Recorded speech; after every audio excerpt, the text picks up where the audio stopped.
श्री स्वामी समर्थ महाराजांची बखर. अध्याय 3. ठाकूरदास बुवा.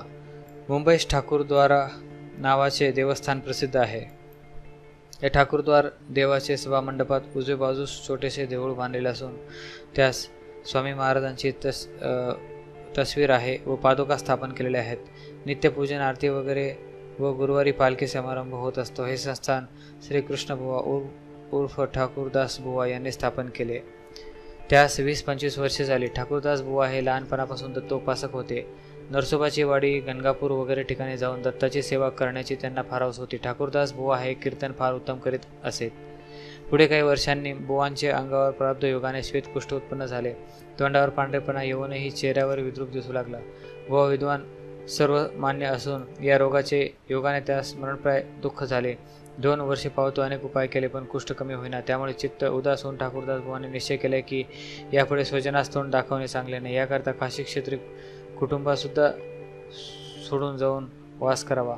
त्याप्रमाणे तयारी करून आपले आवडते गणगापूरचे पादुकाची अखेरची भेट घेऊन गणगापुरास आले.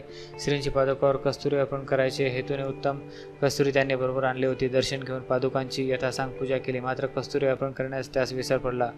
मग बुवांनी ब्राह्मण भोजन करून त्या दिवशी मंदिरात उत्तम प्रकारचे कीर्तन केले व काशीत जाण्यासाठी श्रींची आज्ञा मागितली. त्याच रात्री बुवाचे दृष्टांत झाला की अक्कलकोटात जाऊन श्री स्वामी समर्थ यांचे दर्शन घ्यावे, म्हणजे रोगापासून मुक्त होशील. बुवा प्रातःकाळी जागे झाले. ते रात्रीच्या दृष्टांताचे स्मरण झाले. स्नान संध्यादी नित्यकर्म सारून पादुकाचे दर्शन घेऊन बुवांनी अक्कलकोटाचा रस्ता झाला. 3रे दिवशी बुवा अक्कलकोटास पोचले. महाराज कोठे आहेत त्यांचा तपास करता बाहेरगावची एक वेश्या अक्कलकोटास येऊन राहिली होती. तिचे घरी महाराज आहेत असे कळाले. बुवा लगबगीने दर्शनास निघाले. श्री स्वामीचे चरणी मस्तक ठेवून बुवाशी दर्शन घेतले. महाराज बुवाकडे पाहून म्हणाले, हमारी कस्तुरी अभी का अभी लाव. ठाकूरदास बुवास आपण पादुका अर्पण करण्यास कस्तुरी आणली होती त्याचे स्मरण झाले आणि श्री स्वामी महाराजांनी त्याची आठवण करून दिली. त्यावरून बुवांची महाराजांच्या अंतर्यामीपणाबद्दल खात्री झाली. तसेच बुवांनी बिराडी जाऊन कस्तुरीची पुडी आणून श्री स्वामींच्या हातात दिली. महाराजांनी हास्य करून ती कस्तुरी तिथे लहान लहान मुले जमली होती त्यास वाटून टाकली. श्री स्वामींची सेवा करीत श्रीकृष्ण बुवा काही दिवस तेथे राहिले. एक दिवशी बुवा दर्शनास आले असता महाराजांनी जवळच धुनी पेटली होती. तिच्यातील एक जळके लाकूड बुवाच्या अंगावर फेकले. सेवेकरांनी जय जयकार करून बुवास सांगितले की तुमचे कार्य झाले. ते काष्ठ नित्य उगाळून त्यात गणगापूरचे भस्म मिश्रण करून त्याचा लेप कुष्ठावर बुवा नित्य करू लागले. त्याप्रमाणे काही दिवस गेल्यावर बुवाचे कुष्ठ नाहीसे झाले. त्यांचे कुटुंब सौ राधाबाई श्री समर्थांची एकनिष्ठ भावाने सेवा करीत असे. बुवास त्यावेळेस एक 7 वर्षाची कन्या मात्र होती.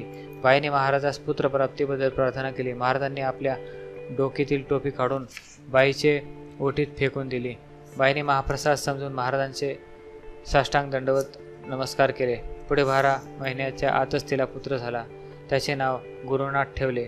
श्री स्वामी महाराजांच्या आज्ञेप्रमाणे गुरुनाथचा व्रतबंधनी अक्कलकोट येथे श्री स्वामी सान्निध्य झाला.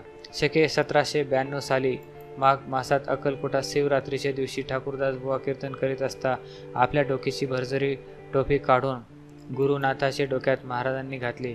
पुढे ठाकूरदास बुवा श्री स्वामींचे पूर्ण भक्त झाले. ती वर्षी गुरुप्रतिपदेच्या उत्सवास येऊन 4 दिवस अक्कलकोटास कीर्तन करून आनंद करीत असत. श्री स्वामी महाराजांच्या पादुका मुंबईस त्यांनी ठाकूरद्वारी स्थापन केल्या आहेत. ठाकूरदास बुवा हल्ली कैलासवासी आहेत, पण गुरुनाथ बुवा ठाकूरद्वारी श्री समर्थाचे भजन पूजन भक्ती भावेने करीत आहेत. ठाकूरदास बुवांचा कुष्ठपरिहार झाल्यावर ते हमेशा नेहमी अक्कलकोटास येऊन श्रीजवळ कीर्तन व पूजन करीत असत. एके दिवशी बुवाच्या मनात आले की श्री स्वामीपासून आपणास गुरुउपदेश मिळावा. असे मनात येताच महाराज फार रागावून म्हणू लागले, हमको कायकू सताता है, हम पंतोजी पण नहीं करता. गाठ के गुरु बाट के चेले हम नहीं देखे. पुढच्या वर्षी बुवांनी निर्धार केला की मरण आले तरी पुरवले पण श्री स्वामी समर्थाचा अनुग्रह घेतल्यापासून राहायचे नाही. असा निर्धार करून महाराजांसमोर बुवा उभे राहिले. तेव्हा महाराज म्हणाले, निकल जाओ जूता मारेंगे. हे शब्द ऐकून बुवाच्या मनात भक्ती विजयातील रामानंद आणि कबीर यांच्या गोष्टीचे स्मरण झाले. हे बुवांच्या मनात येताच महाराज म्हणाले, तेरा कबीर झक मारता है, हम कुछ परवा नहीं रखते. हे शब्द ऐकून महाराजांचे अंतर्यामी पण बुवास परम आश्चर्य वाटले. महाराज केवळ दत्तमूर्ती आहेत असा निश्चय करून अखेरपर्यंत त्यांनी श्री स्वामी समर्थांची सेवा केली. अध्याय 3 समाप्त.